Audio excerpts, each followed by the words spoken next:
வாழிய செந்தமிழ், வாழ்க நற்றமிழர், வாழிய பாரத மணித்திருநாடு. பாரத மணித்திருநாடு நேயர்கள் அனைவருக்கும் வணக்கம். சமீபத்தில் நடந்து முடிந்த பாரிஸ் 2024 பாராலிம்பிக் போட்டிகளில் கலந்து கொண்ட நமது பாரத தேசத்து மாற்றுத்திறனாளி விளையாட்டு வீராங்கனைகள் 7 தங்கம், 9 வெள்ளி, 13 வெண்கலம் என 29 பதக்கங்களை வென்று பதக்கப்பட்டியலில் பாரதத்திற்கு 18வது இடத்தையும் பெற்றுக் கொடுத்து பாரதத்திற்கு பெருமை சேர்த்திருக்கிறார்கள். அது குறித்து 10/9/2024 தினமணியில் வெளியாகியுள்ள மாற்றுத்திறனாளிகள் என்ற ஆசிரியர் உரை, அதாவது தலையங்கம், தகவல் களஞ்சியமாகவும் நம் அனைவருக்கும் தன்னம்பிக்கை ஊட்டும் நிகழ்வுகளை எடுத்து கூறுவதாகவும் அமைந்துள்ளது. எனவே அந்த தலையங்கத்தை பாரத மணித்திருநாடு நேயர்களுடன் பெருமகிழ்வுடன் பகிர்ந்து கொள்கிறேன். தலையங்கம் இதோ. வரலாற்று சாதனை படைத்திருக்கிறார்கள். பிரான்ஸ் தலைநகர் பாரிஸில் நடைபெற்ற 17வது கோடைக்கால பாராலிம்பிக் போட்டியில் கலந்து கொண்ட இந்தியாவின் மாற்றுத்திறனாளி விளையாட்டு வீரர்கள். ஒலிம்பிக் போட்டியில் இந்தியாவுக்கு ஏற்பட்ட பின்னடைவை தொடர்ந்து பாராலிம்பிக்கில் அடைந்திருக்கும் வெற்றி விளையாட்டு வீரர்களுக்கு மட்டுமல்ல, ஒட்டுமொத்த இந்தியாவிற்கும் உற்சாகத்தை ஏற்படுத்தி இருக்கிறது. 140 கோடி மக்கள் தொகை கொண்ட இந்தியாவால் சமீபத்தில் நடந்து முடிந்த பாரிஸ் ஒலிம்பிக் போட்டியில் 6 பதக்கங்களை தான் வெல்ல முடிந்தது. பாராலிம்பிக்கில் 29 பதக்கங்களை வென்றது மட்டுமல்ல, பதக்கப்பட்டியலில் 18வது இடத்தையும் எட்டியிருக்கிறோம் என்பதால் நமது மாற்றுத்திறனாளி விளையாட்டு வீரர்களுக்கு நன்றி சொல்ல தேசம் கடமைப்பட்டிருக்கிறது.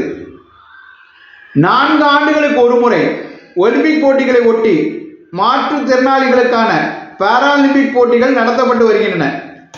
சமீபத்தில் நடந்து முடிந்திருக்கும் பாரிஸ் பாராலிம்பிக் போட்டிகளில் 169 நாடுகளைச் சேர்ந்த சுமார் 4400 மாற்றுத்திறனாளி வீரர்கள் 22 விளையாட்டுகளில் 549 பிரிவுகளில் களம் கண்டனர்.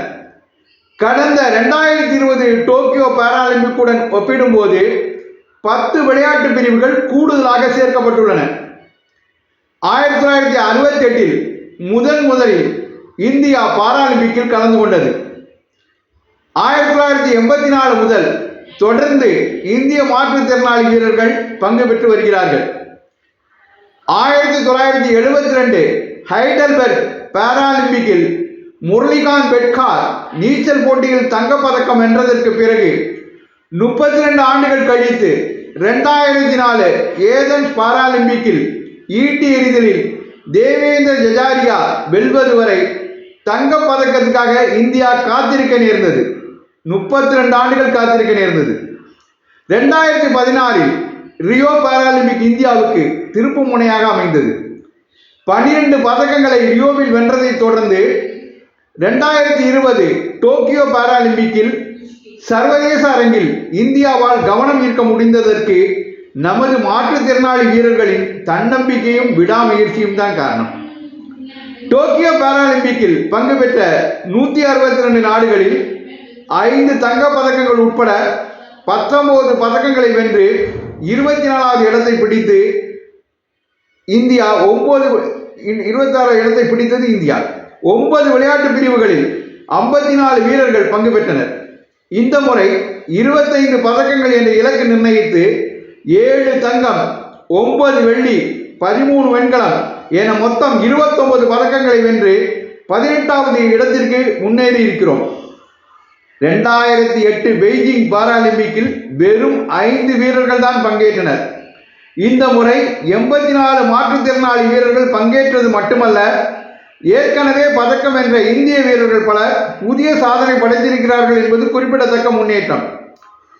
இந்திய வீரர்கள் பாராலிம்பிக்கில் வென்ற ஒவ்வொரு பதக்கத்துக்கு பின்னாலும் அளப்பரிய போராட்டம், மன உறுதியுடனான அர்ப்பணிப்பு, எதையும் சாதிக்க முடியும் என்கிற தன்னம்பிக்கை ஆகியவை இருப்பதை நாம் உணர வேண்டும். பல மணி நேர பயிற்சி, எத்தனையோ பின்னடைவுகள், போதுமான வசதிகள் இல்லாமை ஆகியவற்றையும் மீறி பங்கு பெற்ற 84 மாற்றுத்திறனாளி வீரர்களும் சாதனை படைக்க தங்களை தயார்படுத்திக் கொண்ட முனைப்புக்காக அவர்களை வியந்து பார்க்க தோன்றுகிறது. வில்வித்தையில் தங்கப்பதக்கம் என்ற ஹர்வீந்தர் சிங் குழந்தையாக இருக்கும்போது டெங்கு காய்ச்சலால் பாதிக்கப்பட்டார். தவறான சிகிச்சை காரணமாக அவரது கால்கள் செயலிழந்தன. பாராலிம்பிக்கில் தங்கம் பதக்கம் வென்ற முதலாவது இந்திய வில்வித்தை வீரராக நாடு திரும்பி இருக்கிறார் ஹர்விந்தர். கால்வாயில் நீச்சல் அடிப்பதற்காக மேலே இருந்து குதித்த தரம்பீர் பாறை மீது மோதுவோம் என்று எதிர்பார்க்கவில்லை. இடுப்பிற்கு கீழே பக்கவாதத்தால் பாதிக்கப்பட்டு செயலிழந்த போது அவர் கலங்கவில்லை. சக்கர நாற்காலியில் வலம் வரும்போது வருங்காலம் இருண்டு விட்டது என்று மனம் தளராமல் தனது புஜபலத்தை மூலதனமாக்கி பயிற்சிகள் மேற்கொண்டு பாரிஸ் பாராலிம்பிக்கில் கிளப் த்ரோவில் தங்கப்பதக்கம் வென்றிருக்கிறார். ஈட்டி எறிதலில் மீண்டும் தங்கப்பதக்கம் வென்ற சுமித் அண்டிலும், துப்பாக்கி சுடுதலில் மீண்டும் தங்கப்பதக்கம் வென்ற அவனி லெகராவும் சாலை விபத்தால் மாற்றுத்திறனாளி ஆக்கப்பட்டவர்கள். தொடர்ந்து 2 முறை தங்கப்பதக்கம் என்ற சாதனை அவர்களுடையது. கைகள் இல்லாமல் காலால் அம்பு எய்யும் வில்வித்தை வீராங்கனை ஷீதல் தேவியும் உயரம் தாண்டுதலில் வெண்கலம் வென்று தொடர்ந்து 3 பாராலிம்பிக் போட்டிகளில் பதக்கம் வென்ற ஒரே இந்தியராக சாதனை படைத்திருக்கும் தமிழக வீரர் மாரியப்பனும் விதியை வென்று தங்களை நிலைநிறுத்திக் கொண்டுள்ளார்கள். மாற்றுத்திறனாளிகளுக்கான பாராலிம்பிக் போட்டிகள் இந்தியாவில் போதிய கவனம் பெறுவதில்லை. அவர்களை நாம் இன்னும் விளையாட்டு வீரர்களாக அங்கீகரிக்க தவறுகிறோம். அவருடைய வெற்றி விடாமுயற்சிக்கும் தன்னம்பிக்கைக்கும் அடையாளம். அரசியல் தலைவர்கள் போல பாட புத்தகங்களில் இடம்பெற வேண்டியவை இவர்களின் சாதனைகள். பாராலிம்பிக் போட்டியாளர்கள் மாற்றுத்திறனாளிகள் அல்ல, மாற்றத்திற்கான வழிகாட்டிகள். ஊழையும் உப்பக்கம் காண்பர், உழைவின்றி தாளாது உழைச்சற்றுபவர் என்ற வள்ளுவரின் வாக்கை மெய்ப்பித்தவர்கள். மாற்றுத்திறனாளிகளே இவ்வித தன்னம்பிக்கையுடன் விடாமுயற்சி செய்து பாரதத்திற்கு பெருமை சேர்க்கிறார்கள் என்றால் நாமெல்லாம் எவ்வளோ செய்யலாமே என்ற எண்ணம் நம் மனதில் எழுகிறதல்லவா? எனவே நாமும் நம்மாலான பணிகளை பாரத தேசத்திற்கு செய்து பாரதத்தை வைய தலைமை கொள்ள வைப்போம். வந்தே மாதரம், வளர்க பாரதம், ஜெய்ஹிந்த். இது போன்ற உரைகளை தொடர்ந்து கேட்க பாரத மணி திருநாடு சேனலை சப்ஸ்கிரைப் செய்யுங்கள். நன்றி, வணக்கம், ஜெய்ஹிந்த்.